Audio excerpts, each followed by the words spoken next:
Bueno, buenas noches. ¿Cómo andan? ¿Qué tal, ¿Qué Mariano? tal, Buenas Mariano? noches. Tanto tiempo, ¿cómo les va? Karen, Lautaro, Luciano, bueno, Mariano, mi tocayo, Martín, Micaela, Noelia, Romance y Yamila, y quedan dos más.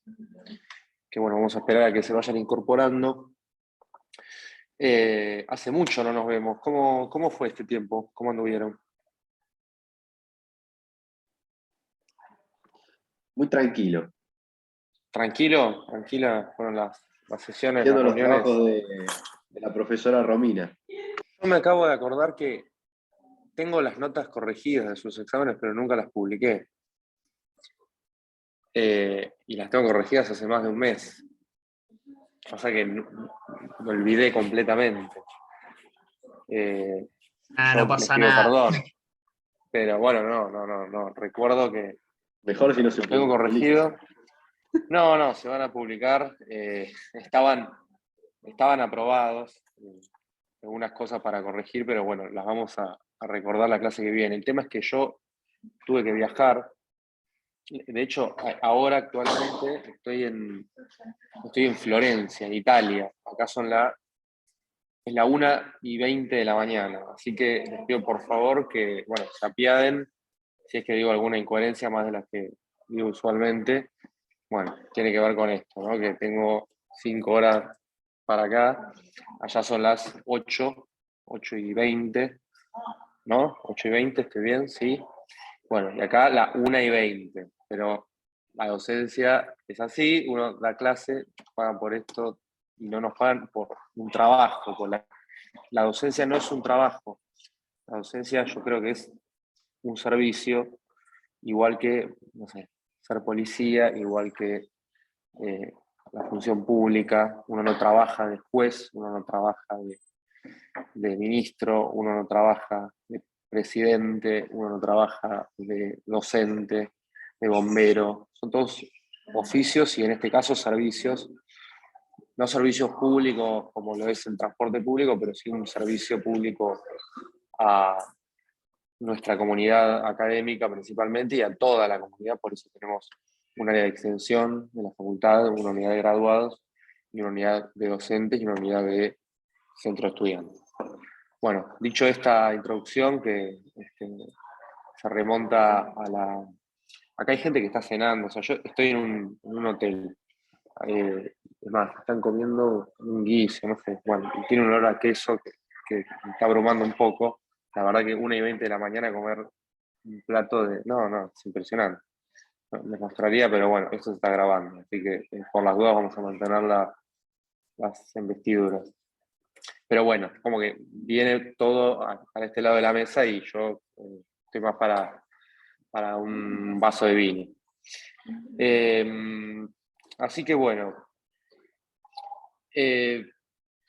vamos a empezar hablando, a ver, ¿qué fue lo último que vieron con Romina? Para poder conectarlo con lo que ella explicó.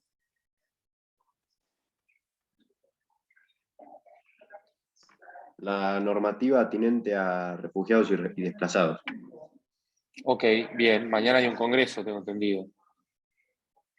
Yo les recomiendo siempre participar de las jornadas, de los congresos que sean gratuitos. En este caso tengo entendido que es gratuito. Pero generalmente, bueno, muchos son pagos. eh, Cualquier tipo de congreso. De hecho, bueno, tengo entendido que ahora se están celebrando las jornadas preparatorias a las Jornadas Nacionales de Derecho Civil, por ejemplo, ¿no? Congresos de todo tipo siempre suman para el currículum. Eh, bueno, en este caso es un congreso internacional, va a haber exposiciones muy interesantes. Eh, yo les recomiendo participar no solo de este congreso, que tengo entendido que es obligatorio, sino de todos los congresos que ustedes puedan, ¿no? Porque a veces el trabajo no lo permite. Pero en el caso de los migrantes y los refugiados, ¿qué fue lo que recuerdan? ¿Cuál es la noción que les quedó? ¿Qué conceptos manejan a esta altura, 1:20 de la mañana, en Florencia, por ejemplo? ¿Qué les quedó, digamos? ¿Cuál es la diferencia entre un refugiado?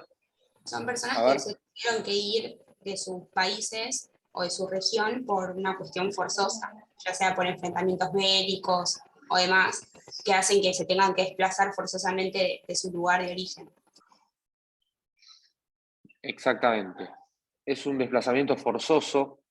Es un desplazamiento forzoso que tiene un aditamento que lo diferencia, digamos, entre lo que es un desplazado interno y un refugiado y un migrante, ¿no? Son tres categorías distintas. En principio, el desplazado lo hace dentro de un mismo país, puede ser por motivos políticos, pero también imagínense que eh, todo lo que tiene que ver con el desplazamiento o las migraciones internas. Cuando hablamos de desplazados, igual hay una relación, digamos, de una suerte de necesidad de desplazamiento, pero se le puede ver no solo a conflictos bélicos, sino también a situaciones medioambientales acuciantes. Eh, lo que sucede, por ejemplo, en Ucrania hoy en día, en su mayoría fueron desplazados internos que luego devinieron en refugiados. De hecho, bueno, tuve la suerte de estar hace poco en Polonia, cerca de Ucrania, y pude percibir cómo se siente no solo el calor de la guerra, sino también de los refugiados, que ustedes dirán, bueno, la idea que uno se hace de un refugiado es quizá una persona con ciertas carencias económicas, que bueno, lo puede vincular más a las fotos que uno ve en los medios de los refugiados de Siria, los refugiados en países del África, pero en el caso de Ucrania, digamos, lo llamativo es que, a diferencia de lo que sucede en la mayoría de los casos de refugiados por causas bélicas, son personas bueno, que tenían situaciones económicas como digamos, normales, clase media, muchos de ellos, y que de repente vieron sus hogares totalmente destruidos, sus familiares hombres casi todos en la guerra, porque hay leva, conscripción obligatoria, para mayores de 18 años, y bueno, por lo general muchas mujeres que se movilizan y se desplazan, ¿no? Primero a algún país de Polonia, digamos que es la frontera inmediata que tiene Ucrania al este, y luego algún otro país de Europa. Pero lo importante es que el estatus de refugiado, el estatus, se obtiene una vez que la persona llega al país de destino, solicita el refugio, y una vez que ese refugio es otorgado, digamos, ahí a partir de ese momento la persona cuenta con ciertas prerrogativas que ustedes habrán visto que se encuentran en la famosa Convención de Nueva York y otros tratados y protocolos adicionales.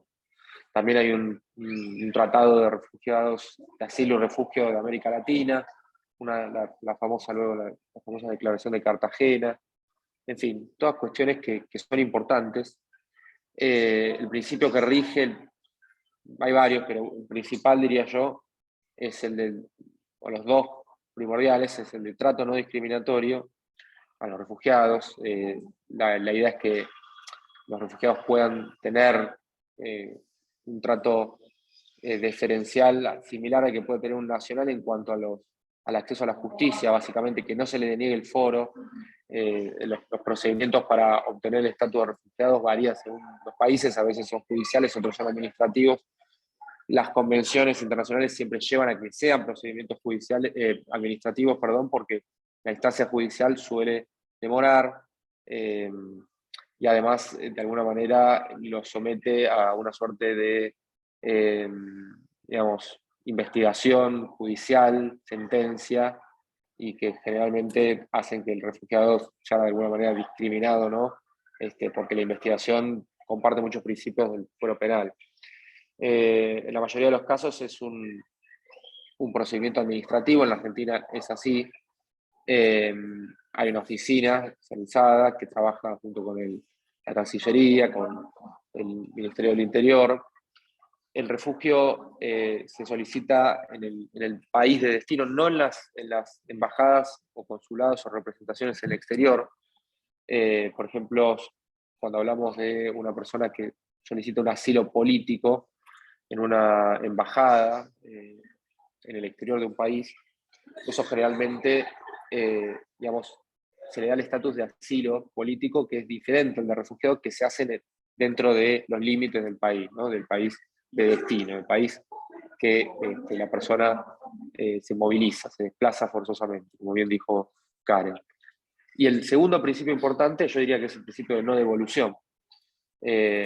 Un principio de no devolución que tiene que ver con una garantía que se le da a la persona que obtiene el estatus de refugiado para que, obviamente, si se desplaza por motivos políticos, imagínense que, realmente bélicos, ¿no? Imagínense en todo caso que esa persona está posiblemente en una situación complicada en su país de origen, y bueno, en muchos casos puede que hasta sean incluso perseguidas por haber huido, entonces, o por haberse desplazado. Entonces, el principio rector es el principio de no devolución, que está en la Convención de Nueva York, y que luego, con estos protocolos adicionales, más que nada con la ACNUR, que es el Alto Comisionado de Naciones Unidas para los Refugiados, también hay otra organización internacional que es la OIM, la Organización Internacional de Migrantes,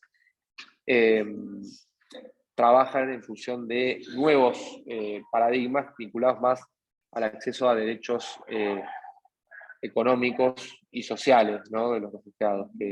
Esto que puedan tener también acceso, por ejemplo, al derecho al trabajo, que puedan tener acceso a la salud, que puedan tener derecho a la vivienda, ¿no? O al acceso a la vivienda. Situación que, por ejemplo, si uno estudia la situación de los refugiados sirios que residen en campos, son campos, no son campos de concentración y exterminio, como no se hagan esa idea de la Alemania nazi, pero sí son campos en donde, digamos, residen, muchas veces en situaciones un tanto apremiantes, los refugiados que llegan, que cruzan generalmente el Mediterráneo, y que, bueno, son por lo general avisorados por la autoridad de frontera, y que sus facultades ordenatorias llevan a estas personas a estos campos en donde, bueno, suelen concentrarse también un microclima muy particular, situaciones incluso hasta de violencia, de anomia, de alguna manera. Bueno, hay muchos trabajos que relatan esto, y que seguramente mañana lo puedan escuchar y observar y aprender de personas especializadas en el tema. El tema de... ¿Ustedes están escuchando las carcajadas o soy yo solo? Bueno, vamos a esperar. Son las mismas que están comiendo, están como en un cumpleaños acá. No sé, hay una joda que evidentemente me estoy perdiendo porque es en chino, pero bueno, parece que están pasándola bien. El tema de hoy es, vamos a vincularlo con refugiados, y tiene que ver con la solución pacífica de controversias. ¿De qué se trata el tema de la solución pacífica de controversias? Bueno, me dan ganas de reírme a mí con todo esto. Voy a ver si me puedo ponerlos por allá, porque... Bueno, solución pacífica de controversias. Para empezar, es un principio del derecho internacional, como ya vimos. Ustedes saben, artículo 2.3 de la Carta de Naciones Unidas, artículo 2.4 veda el uso o la amenaza al uso de la fuerza. Y en función de esto, la Carta de Naciones Unidas establece diferentes disposiciones a partir de su normativa, principalmente capítulos 6º y 7º, para que los estados puedan avenirse de alguna manera a evitar el uso de la fuerza. ¿Esto qué significa? Primero, ¿qué es una controversia? Bueno, existen controversias de distinto tipo, calibre, cepas y gustos. Pero podemos decir a grandes rasgos que una controversia es una discordancia de fondo que existe sobre una cuestión de hecho o de derecho. Similar a lo que es un proceso, digamos, civil, comercial, lo que fuera de derecho común. las controversias de derecho suelen remitir de alguna manera a las fuentes del derecho internacional, ¿no? Fíjense, las fuentes, artículo 38 del Estatuto de la Carta, de la Corte, recordamos que son la costumbre internacional, los principios generales de derecho, los tratados, y además las fuentes secundarias que son la jurisprudencia y la doctrina. De esta manera, las controversias jurídicas generalmente suelen solucionarse por vías judiciales, ¿no? Arreglos judiciales. Hablamos generalmente de arbitraje internacional o de algún procedimiento judicial ante un tribunal internacional, como puede ser, por ejemplo, la Corte Internacional de Justicia, que no es el único, hay muchísimos que se especializan en razón de la materia, en razón de la persona, bueno, ya veremos un poco más adelante. Y luego tenemos controversias de hecho. Las controversias de hecho yo diría que son las más complicadas, más que nada porque o bien buscan determinar un acontecimiento que las partes tienen discordancias en cuanto a qué sucedió, o encuentran alguna discrepancia vinculada a cuestiones más de fondo, políticas, que naturalmente difícilmente puedan ser solucionadas por un tribunal internacional, aunque siempre, obviamente, estamos hablando de vías pacíficas, pero imagínense ustedes, cuando hablamos de discordancias tan grandes, de tal magnitud, en donde se cuestiona directamente el estatus del sistema internacional, como puede ser, por ejemplo, durante los momentos previos a la Segunda Guerra Mundial, la Alemania nazi, que directamente desconocía, ¿no? Lo que fue el Tratado de Versalles de 1919, y con ello todas sus cláusulas. De hecho, se encargó el Tercer Reich violar sistemáticamente cada una de las disposiciones que se habían establecido en ese tratado. Por ejemplo, el Tratado de Versalles le prohibía a la República de Weimar, que se fundaba a fines del 18, conformar un ejército de más de 100.000 soldados. Bueno, de esta manera Hitler creó primero fuerzas especiales que eran las SA, que era una suerte de policía del partido. Luego fueron reemplazadas por las SS, la famosa Noche de los Cuchillos Largos. Las SS eran directamente tropas de élite entrenadas para poder llevar a cabo las órdenes directas que emanaban del Führer, y además eso obviamente luego con lo que fue el reclutamiento de la Wehrmacht, que era el ejército, ¿no? O sea, básicamente todo lo que fue la campaña, por ejemplo, la Operación Barbarroja, que fue la invasión nazi a la Unión Soviética, se dio más que nada con tropas de la Wehrmacht, que era el ejército alemán, y además en lo que eran cada una de las ciudades que iban invadiendo, fuerzas de la SS, que básicamente su rol principal era llevar adelante la limpieza étnica y religiosa de judíos, gipsies, gitanos y demás. Entonces, la Wehrmacht conquistaba, las SS depuraban y bueno, sometían al principio bueno, de alguna manera al ostracismo social, la discriminación y la llevada a guetos, ¿no? de los pueblos judíos y otras religiones, pero principalmente judíos. Luego campos de concentración y finalmente campos de concentración y exterminio, como el más conocido que fue Auschwitz, Birkenau, que en Polonia también, que allí murieron aproximadamente 1.200.000 personas. Entonces en Alemania, digamos, se calcula que se asesinaron 6 millones de judíos, para que se den una idea. Entonces, en todo lo que fue, digamos, desde el comienzo del régimen nazi hasta el fin de la Segunda Guerra, por lo menos hasta que cae, hasta que Alemania firma la paz, que fue recién el 9 de mayo del 45, en la capitulación de Berlín. Entonces, imagínense que, bueno, en ese caso estamos en situaciones de desconocimiento total de la fuente del derecho internacional, de los tratados que preexistían y que eran, digamos, no únicamente meros tratados, sino el Tratado de Versalles era el tratado que ponía fin a la Primera Guerra, que luego, junto con la Carta de la Sociedad de Naciones, formaba el derecho internacional contemporáneo de aquel entonces y que regía, digamos, casi todas las situaciones, fue completamente desconocido. También otra cláusula de ese tratado, no se le permitía a Alemania conformar una fuerza aérea.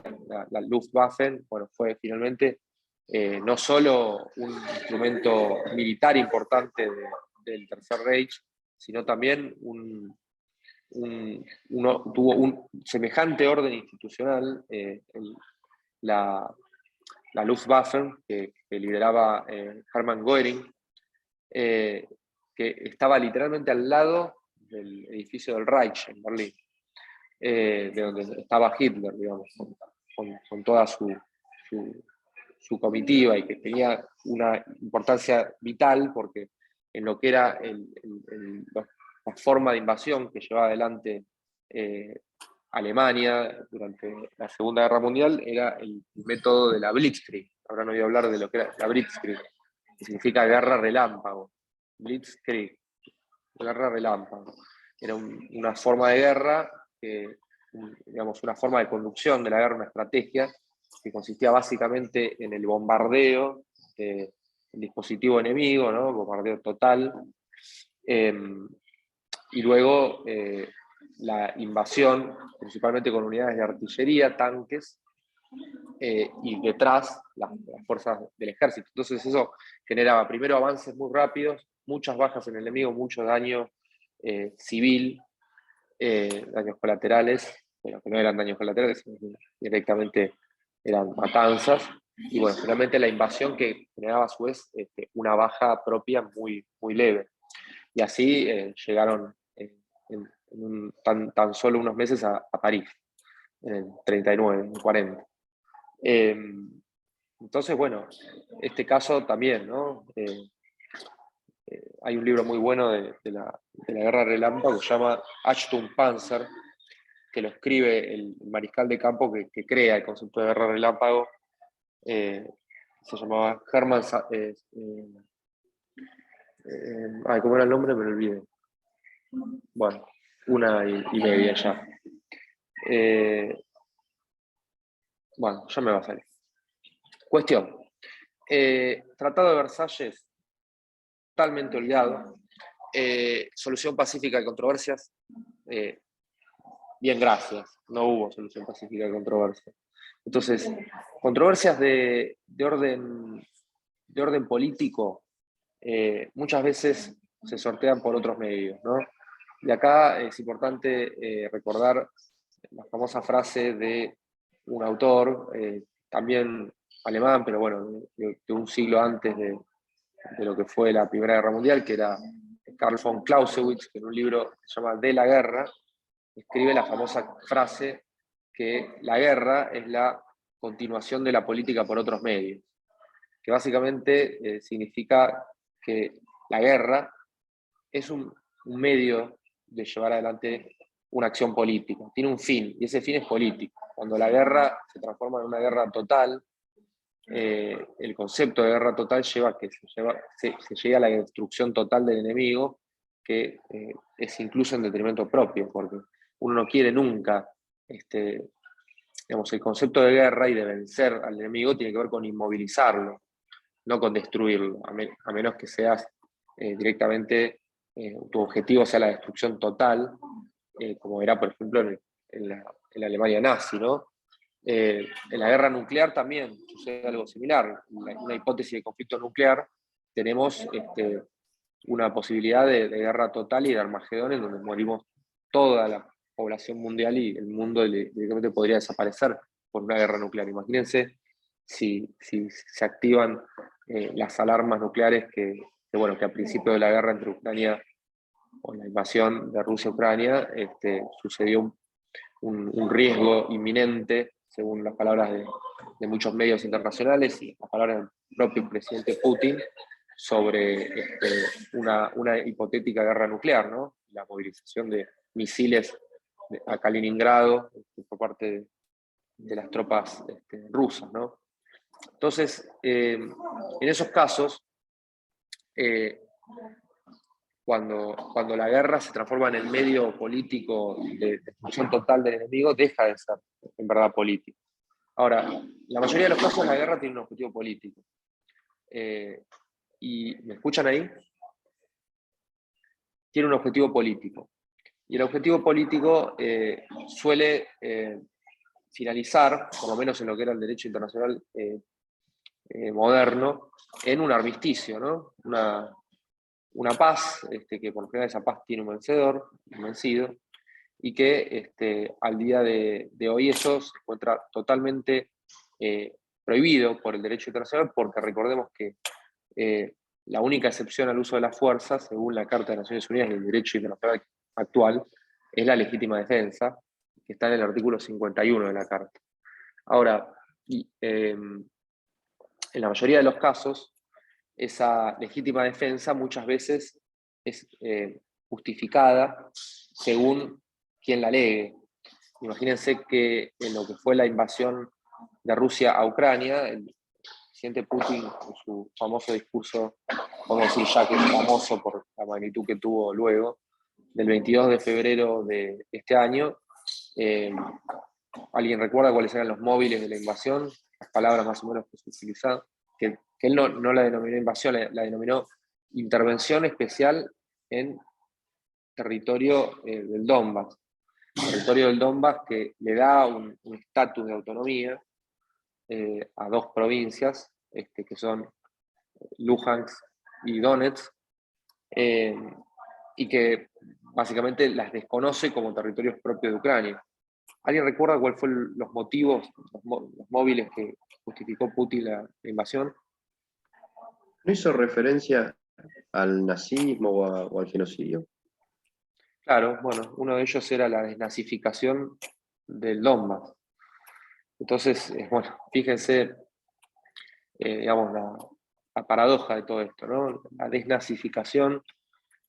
Hoy una noticia, no les pregunté sobre noticias, volviendo un poco a lo que era nuestra costumbre previa, pero la semana que viene, cuando ya estemos normalizados todos y esté con una computadora, porque ahora estoy con el teléfono, ya vamos a estar mejor con las noticias.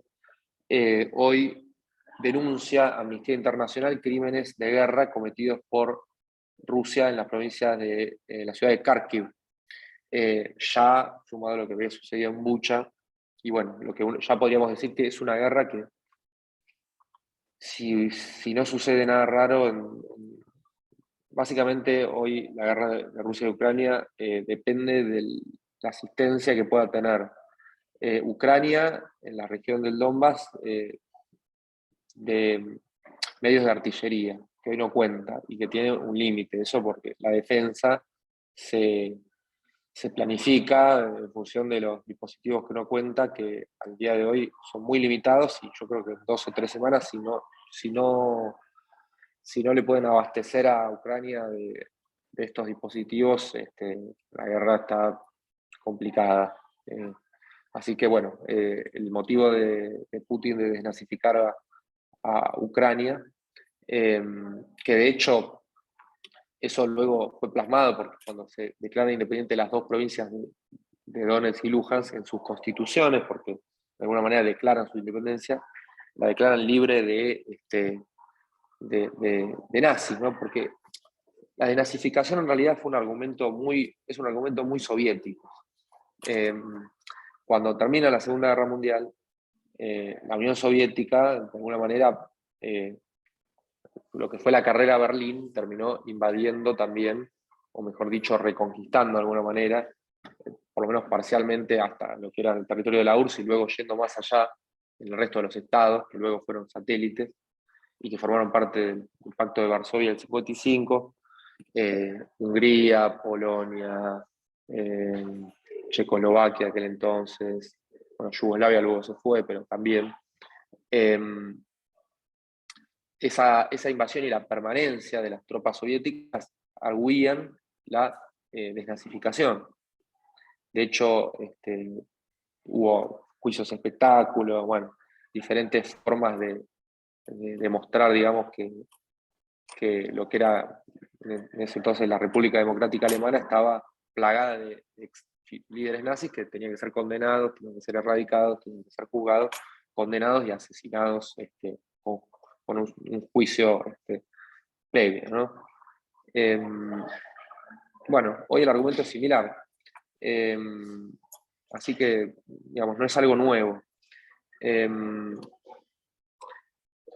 Lo llamativo de esto es que, bueno, estamos hablando de solución de controversias que, como les digo, son de tipo estructural.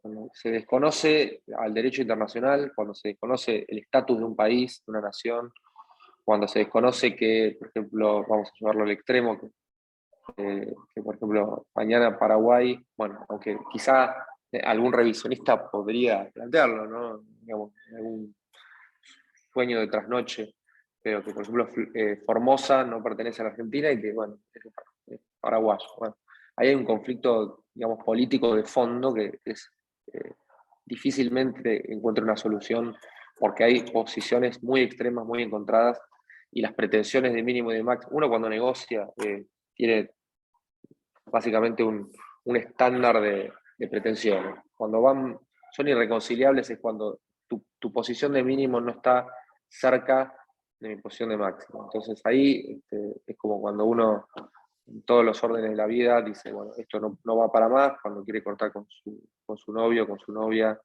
Bueno, mira, lo que vos pretendés de esta relación no va para más, vos querés casarte y tener hijos, yo quiero dedicarme a la guitarra y a tomar vino como Horacio Guarani, entonces no va a haber forma de que esto continúe. Básicamente está negociando y está, mejor dicho, levantando intempestivamente las negociaciones y anunciando el fin de las negociaciones.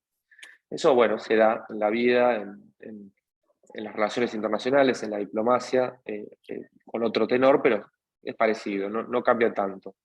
Y bueno, en casos así, digamos, no podemos someterlo a un tercero imparcial, en la vida ni en el derecho internacional. Ahora, ¿cuándo podríamos someterlo a un tercero imparcial? ¿Para qué existe el artículo 33 de la Carta, que nos enuncia, no taxativamente, pero podríamos decir que son todos los medios de solución pacífica de controversias? Muchos de ellos se le dicen medios diplomáticos y otros se le dicen medios judiciales. Los medios diplomáticos de solución de controversia son principalmente la negociación, la mediación, los buenos oficios, la investigación y la conciliación. Y los medios judiciales son el arreglo judicial ante un tribunal internacional y el arbitraje, ¿no? Que es el tribunal arbitral, que no difieren en el fondo en muchos aspectos, son similares, podemos decir. ¿Me escuchan bien ahí o están escuchando interferencias de terceras personas? ¿Me escuchan bien? Ah, se Porque escucha si no bien. me corro. No, se escucha bien. Bien, igual me voy a correr porque yo no me escucho nada. Están acá pasándola muy bien. Yo estoy muy cansado, la verdad. Pero bueno, acá la pasan bien. Vamos a hablar vamos a hablar de lo que es la negociación. Bueno, lo importante acá es entender que todo lo que tiene que ver con la solución de controversias de forma, lo que serían los medios diplomáticos, los 5 medios que mencioné anteriormente, no es que es uno u otro. Puede que en una misma controversia se suceda diferentes medios. Por ejemplo, lo que fue el caso del canal de Beagle, ¿no? En el canal de Beagle hubo, bueno, primero un tratado, 1881, protocolos, hubo luego un arbitraje ante la Majestad Británica, que falla, digamos, a favor de la postura chilena, Ustedes saben, bueno, no tengo un mapa para ilustrarles, pero el canal de Beagle estaba conformado por básicamente al sur, digamos, lo que es el sector más austral que tiene el continente americano, donde, digamos, más allá de la isla de Tierra en Fuego, donde ese canal conecta lo que es el Pacífico con el Atlántico, digamos, por donde está, entre otras, la ciudad de Ushuaia, también en alguna otra ciudad de Chile, Fuerte Bulnes, bueno, tiene una relevancia estratégica muy importante, más que nada por esta idea del principio bioceánico, ¿no? Que el país que tenga el acceso a dos masas oceánicas como lo son el Atlántico y el Pacífico tiene una situación estratégica imperante por sobre el otro. Más que nada Argentina y Chile en el Tratado de 1881 acuerdan, y luego en un protocolo adicional, la presidencia de Roca, acuerdan que la Argentina se iba a quedar con la Patagonia, en grandes rasgos, y que Chile iba a quedarse con las islas al sur de Tierra del Fuego, hasta un territorio que, bueno, luego se iba a formar una comisión que determine bien cuál iba a ser el límite, de manera que Chile no tuviese salida al Atlántico y Argentina no tuviese salida al Pacífico, ¿no? Una situación de paridad estratégica, podríamos llamar. Ese es el famoso principio bioceánico. Bueno, ¿qué sucede?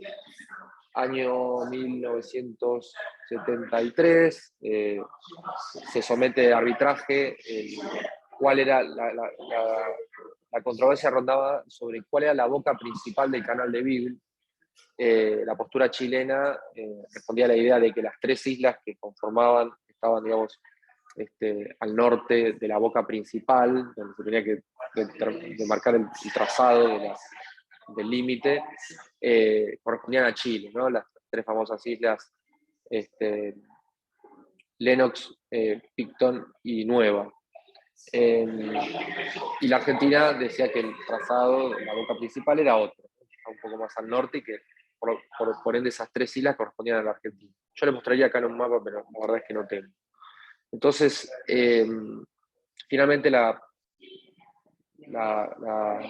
el arbitraje de la reina Isabel falló a favor de Chile, más allá de que no fue un proceso arbitral del todo, hubo muchas cosas que son muy cuestionables de lo jurídico, objetivamente falló ultra petita, no se tuvieron en cuenta los alegatos y las pruebas presentadas por eran más de 20 cuerpos de pruebas que había presentado la Argentina, no se leyeron, no se interpretaron en la sentencia, en el laudo, del todo correctamente, pero bueno, lo cierto es que se falla a favor de Chile. Para el año 77, la Argentina ya anuncia que iba a desconocer ese fallo, ese laudo, y que de alguna manera empezó a movilizar, a marcar con diferentes hitos esas islas como propias, ¿no? Entonces, bueno, Mundial 78, no pasa nada, pero luego del Mundial la situación escala al punto tal de que, bueno, estaba la posibilidad certera de una guerra con Chile hacia fines del 78. Concretamente había una operación militar que al día de hoy, la Operación Trinidad, que estaba en los documentos desclasificados del ejército argentino, que estaba la idea de invadir Chile, se iban a inmovilizar las ciudades de Santiago y Valparaíso, luego se iba a provocar una hipótesis de conflicto, un casus belli, y luego, bueno, se iba a apropiar de esa, la Argentina iba a tomar la posesión de esas tres islas. Bueno, finalmente esto no sucede, entre otras cosas porque el Papa, ¿no? Recordemos que el gobierno del proceso que comienza en marzo del 76, tenía cierta, respondía a como cierta idea moral cristiana, ¿no? Para llamarlo de alguna manera. Concretamente, el presidente de la Junta, que era Jorge Rafael Videla, era cristiano practicante, católico. De hecho, bueno, todo lo que fueron sus cadenas y sus comunicados apelaban a los valores occidentales y cristianos y demás.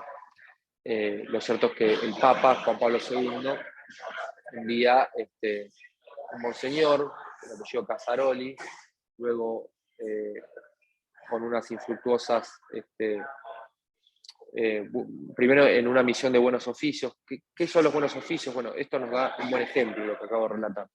Los buenos oficios tienen que ver cuando dos partes están tan alejadas que la manera de acercarlas es a través de una misión de buenos oficios en donde por lo menos lleva a las partes a sentarse en una mesa de diálogo. Entonces se envía a buenos oficios misiones cuando las dos partes están muy alejadas de su posición. Si esto da un buen resultado, se puede proponer una mediación.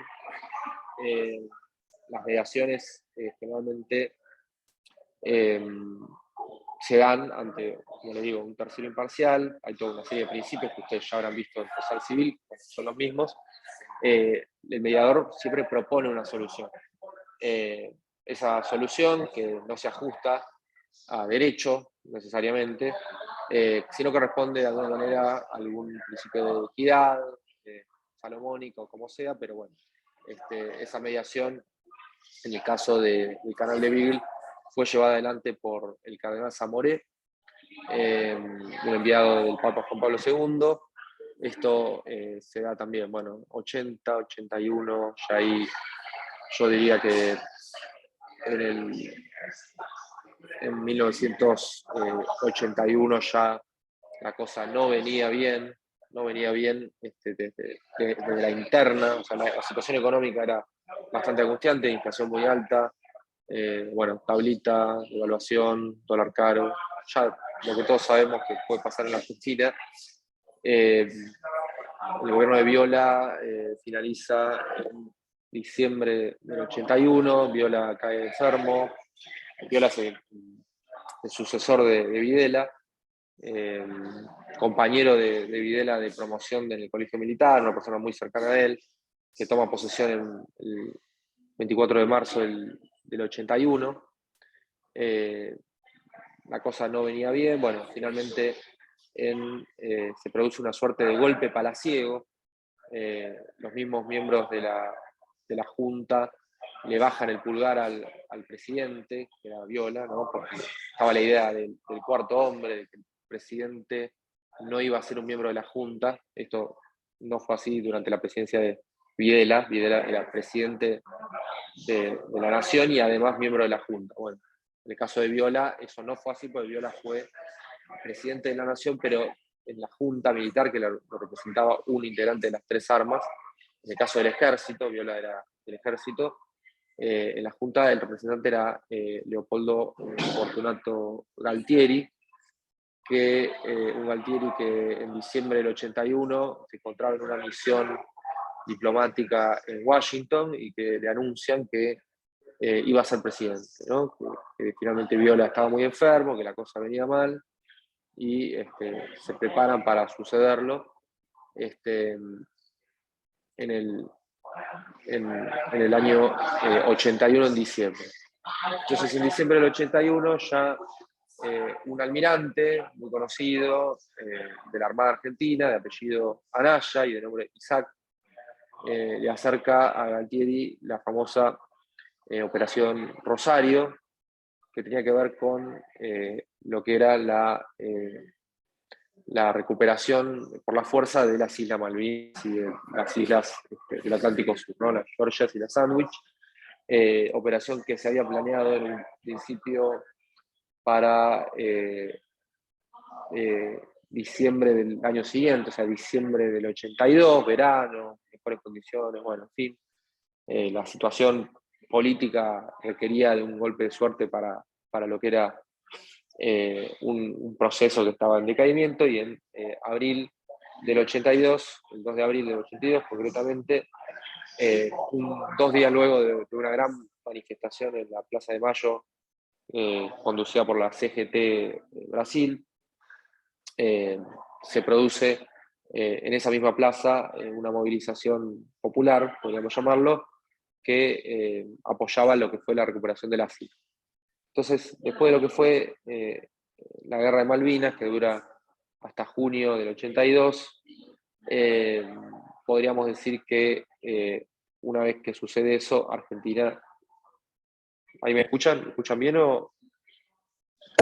Es materia... Uy, qué lío esto, ¿eh? Yo con esto no escuchaba nada, ahora estoy escuchando todo. Junio del 82 se acepta finalmente, bueno, renuncia luego Galtieri, asume Vignone, y Vignone no le queda otra que posponer. Básicamente el rol de Vignone era la salida democrática, la normalización y la autoamnistía, ¿no? Esta idea de que la Junta Militar no iba a responder penalmente por los crímenes que habían cometido durante la dictadura. Entonces, bueno, entre otras cosas estaba la idea de la cuestión del Beagle, que preocupaba tanto más que nada al sector nacionalista argentino, entre ellos muchos militares.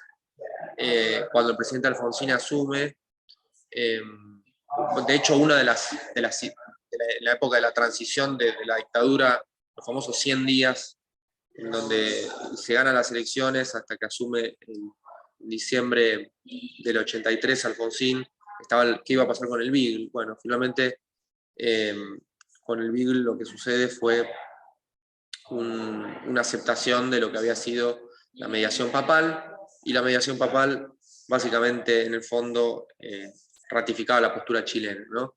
Entonces, una vez que esto sucede y que pasamos por los buenos oficios, por un arbitraje, primero por un arbitraje, luego buenos oficios, mediación, de alguna manera aceptación de esa mediación, ¿qué sucede en el año 1984? Bueno, se firma un tratado de paz y amistad entre la Argentina y Chile, que les digo cómo sigue la película rápidamente. La película sigue que hoy hay cuestiones pendientes, controversias, no llamaría todavía una controversia, pero sí un conflicto latente sobre lo que es la plataforma continental al sur del canal de Beagle, ¿no?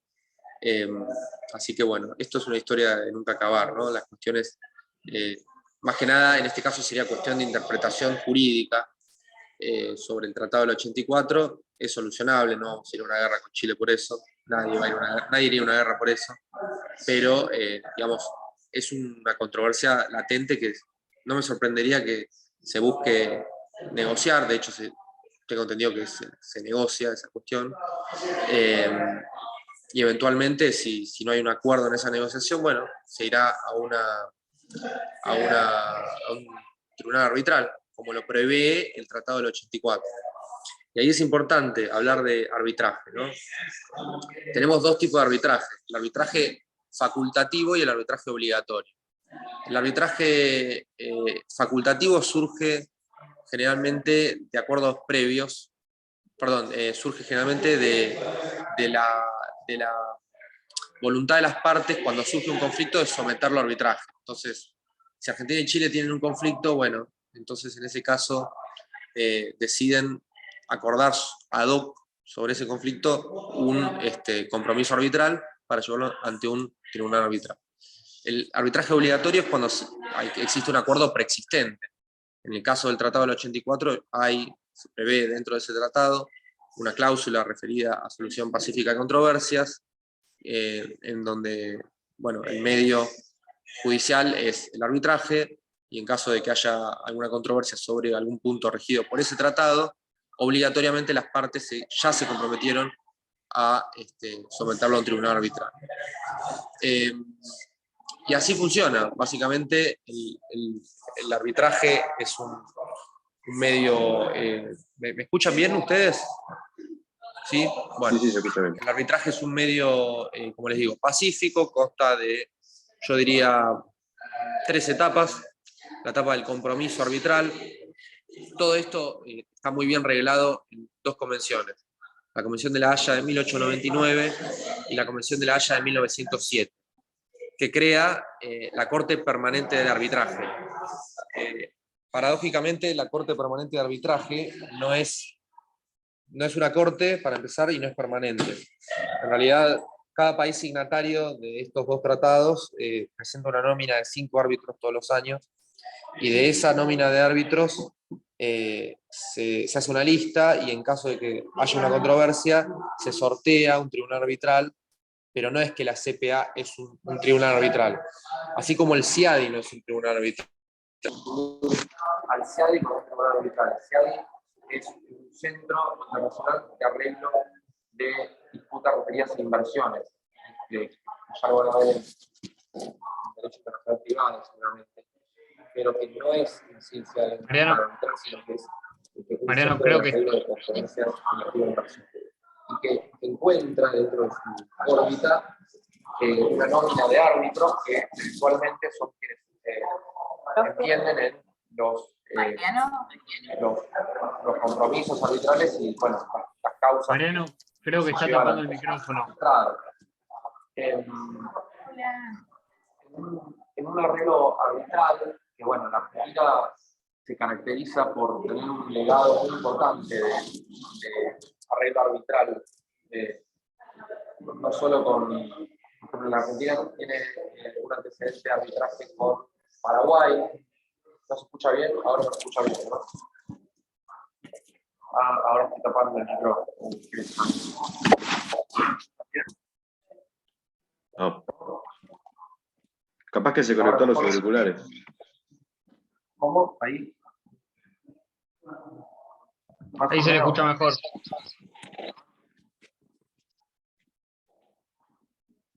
Por ahí los auriculares. A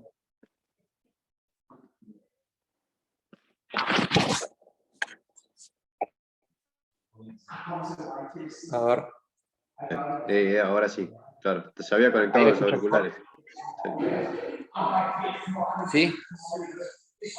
Sí, sí. No, yo no los escucho.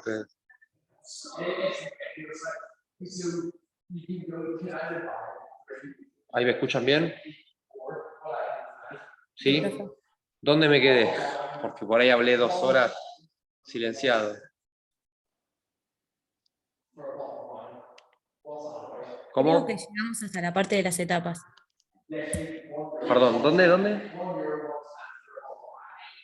Las etapas, estaba hablando. No escucho nada. A ver, si alguien me lo pone en el chat, más o menos, porque no los escucho a ustedes.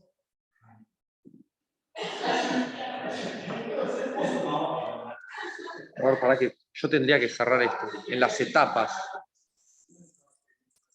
Lo de Chile lo escucharon, ¿no? Todo lo que dije de Chile. Bueno, menos mal, porque si no tenía que empezar de cero. Las etapas, bueno, compromiso arbitral, compromiso, lo de las convenciones de la Haya, de los 99, 1899. Bueno, compromiso arbitral, las partes, como dice la palabra, se comprometen a someter a un arreglo arbitral determinada controversia.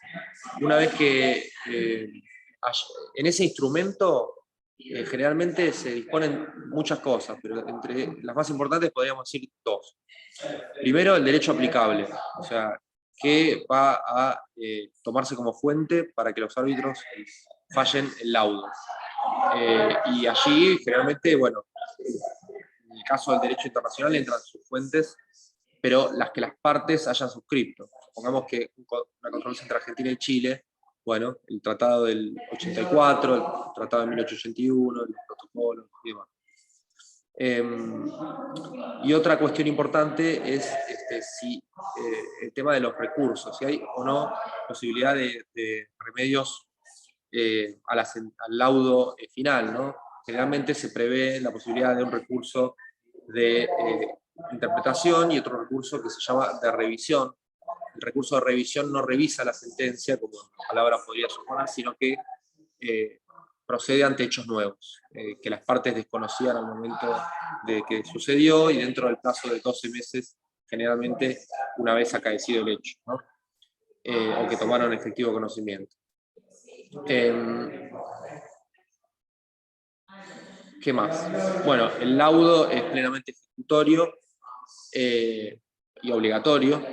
En caso de que se incumpla un laudo arbitral, bueno, por lo general, si se desconoce un laudo que fue debidamente aceptado, comprometido, sería una forma de, digamos, desconocer el derecho internacional.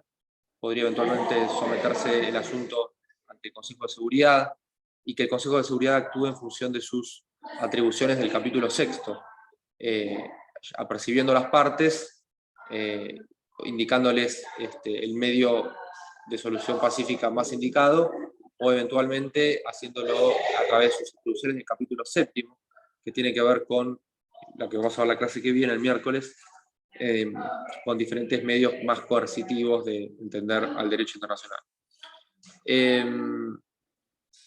Les decía, Argentina tiene una tradición muy larga de arreglo arbitral.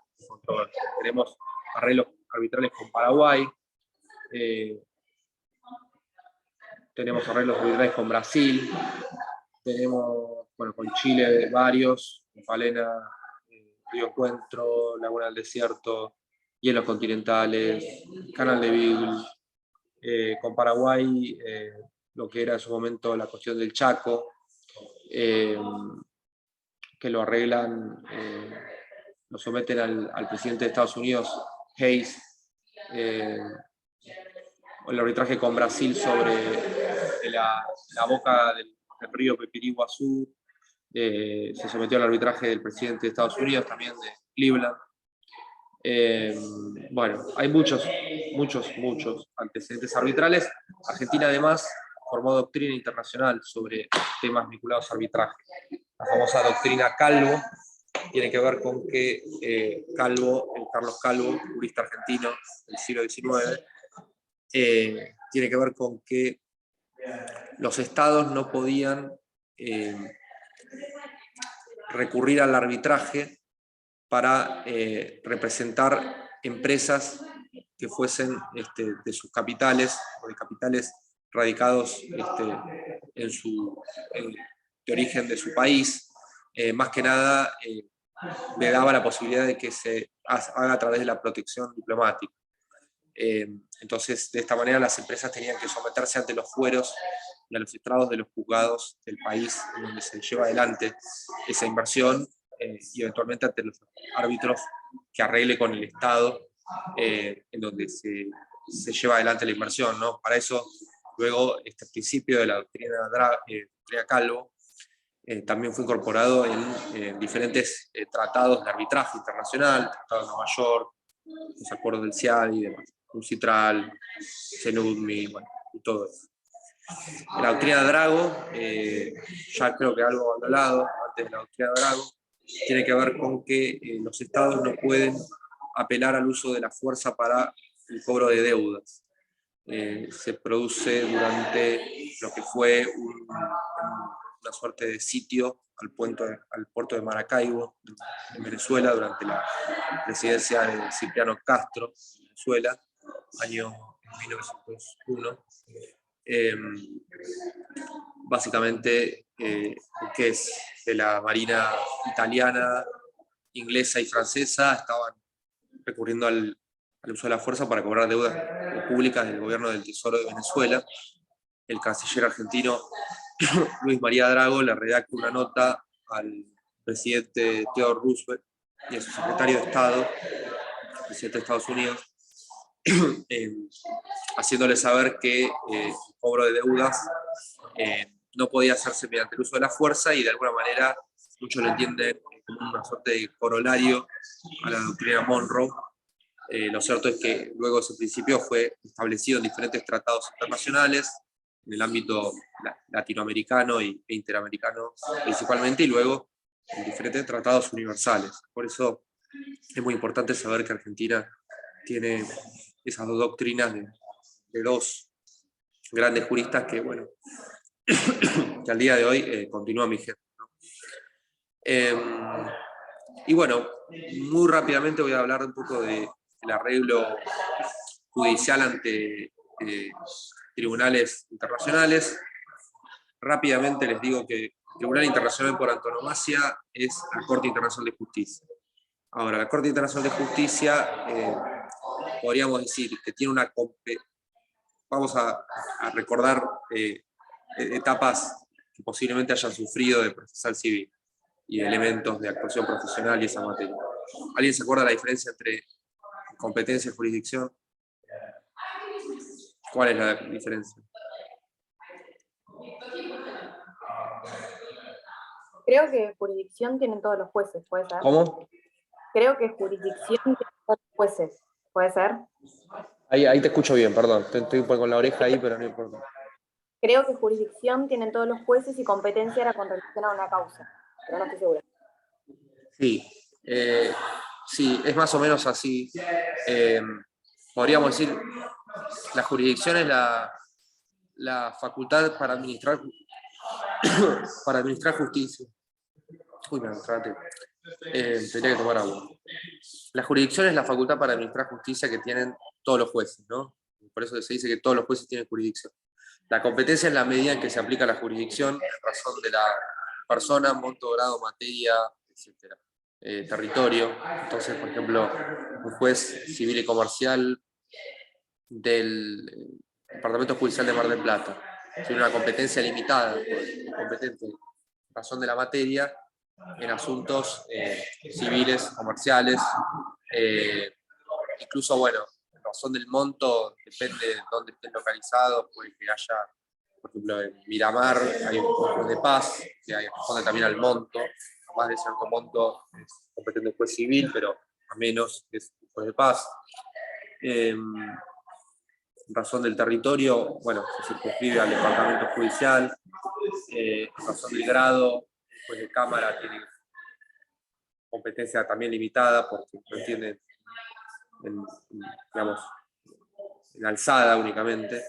Y así, bueno, podemos decir que la competencia es la medida en que la jurisdicción se administra. En materia de derecho internacional, esto no es así.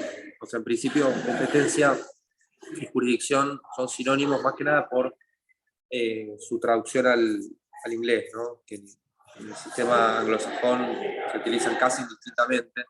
En todo caso, podríamos decir que la Corte Internacional de Justicia tiene una competencia en razón de las personas limitada, porque únicamente se pueden incoar acciones entre estados. No puede una persona humana, una persona jurídica que no sea un estado o cualquier otra entidad jurídica presentar asuntos ante la SIC, al igual que podríamos decir que tiene una competencia en razón de materia muy amplia, pues entiende en cualquier asunto relativo al derecho internacional. A su vez, por ejemplo, el Tribunal Internacional de Derecho del Mar tiene una competencia en razón de la materia acotada a situaciones del mar, ¿no? El derecho del mar. No puede entender sobre la interpretación de la Convención contra el genocidio, a menos que el genocidio se produzca en un buque, pero también así, aún así no sería competente, porque sería competente otro tribunal, que podría ser la Corte Internacional de Justicia o la, entre comillas, recientemente creada Corte Penal Internacional, que ya vamos a hablar más adelante. Es un tema muy lindo, que tienen que saber todo abogado, y que es la Corte Penal Internacional, que crea el Estatuto de Roma del 98, y que, bueno, la Argentina es parte del Estatuto de Roma y, por ende, parte también del Estatuto de la Corte Penal Internacional. Lo que les voy a decir, para no hacerla más larga, es que existen muchos tribunales internacionales, muchísimos. Les diría que yo no sé, o sea, podría nombrar muchos de ellos, pero el punto es que cada uno tiene un procedimiento distinto, aunque se asemejen en algunos temas. En principio, esto puede llevar a situaciones de forum shopping. ¿Qué significa el forum shopping? Que un Estado elija llevar adelante una acción ante un tribunal porque sabe de antemano cómo puede resolver en función de precedentes. Entonces, si de alguna manera se sabe cómo entiende un tribunal internacional en cuestiones de derechos humanos vinculadas a refugiados. Entonces, se sabe que puede haber un precedente más favorable para mi postura, por ende yo decido, como protectora, llevar la causa ante ese tribunal. Y eso tiene que ver también con la fragmentación del derecho internacional, ¿no? Que ya hablamos un poco al principio. Esta idea de que el derecho internacional deriva hoy en día, en su versión siglo XXI, en una pluralidad muy profusa de tratados internacionales, de normativa internacional y de burocracia, de alguna manera, que se subsume en organismos internacionales, ¿no? Así que, y en tribunales internacionales. Así que bueno, eso es un poco la idea de la fragmentación del derecho internacional, de lo que son los tribunales internacionales. Ya la clase que viene vamos a hablar concretamente sobre la Corte Internacional de Justicia, que les adelanto está conformada por 15 jueces que tienen que representar una variedad de sistemas jurídicos a nivel mundial, que además deben ser personas sumamente probas. Hoy la Argentina lleva adelante la candidatura de un jurista argentino, se llama Marcelo Cohen, ante la Corte Internacional de Justicia. Bueno, quizá podamos tener un juez argentino en la Corte Internacional de Justicia. Que ya hubo, José María Ruda, Luis Moreno Quintana y demás, pero que hace mucho no tenemos representación, sería importante que eso sea así. Así que bueno, eso por ahora la clase de hoy. Rápidamente, la Corte Internacional de Justicia tiene dos competencias: competencia contenciosa, competencia consultiva. La competencia contenciosa entre estados, la competencia consultiva es sobre la interpretación de una cuestión jurídica que se somete no mediante estados, sino mediante organismos de Naciones Unidas, como es la Asamblea General por excelencia, pero podría ser la OMC o la UNICEF o cualquier otra, sobre un tema especializado en ese organismo y que requiere interpretación de la Corte. Y por lo tanto no es una opinión consultiva en principio obligatoria para ningún Estado. En cambio, la sentencia de los procesos contenciosos sí lo son. Así que bueno, eso por hoy me parece suficiente. Acá son las 2:25 de la mañana. La verdad es que, bueno, espero que haya podido ser didáctico, a pesar de la situación. Yo ya la semana que viene estoy en la Argentina, pero bueno, en principio el miércoles también tendríamos que tener una clase así. Voy a ver si puedo encontrar algún lugar más óptimo. Voy a estar en Roma, así que ahí seguramente tengan mejor ambiente. ¿Alguna pregunta? Bueno, cualquier cosa me preguntan al mail. Yo voy a hacer todo para pasarles las notas, que las tengo. Ya lo corregí todo. Pasa que me olvidé de cargarlos a campus y no lo tengo acá, no lo traje en este viaje, pero están aprobados. Algunos mejor que otros, hace falta afilar algunas cosas, pero están todos aprobados. Así que bueno, recuerden lo del congreso de mañana y bueno, nos vemos todos. Hoy somos 10, bueno, falta una alumna que voy a sacar ahora un screenshot, un alumno, no sé, y bueno, el miércoles todos, cualquier cosa me escriben. Muchas gracias, Mariano. Buenas noches. Gracias, profe. Descansa. Nos vemos, Mariano. Chau, Camila, chau, Luciano, Lautaro, Romanza, todo. Rocío, bueno, nos vemos. Lautaro, sí, bueno. Hasta luego.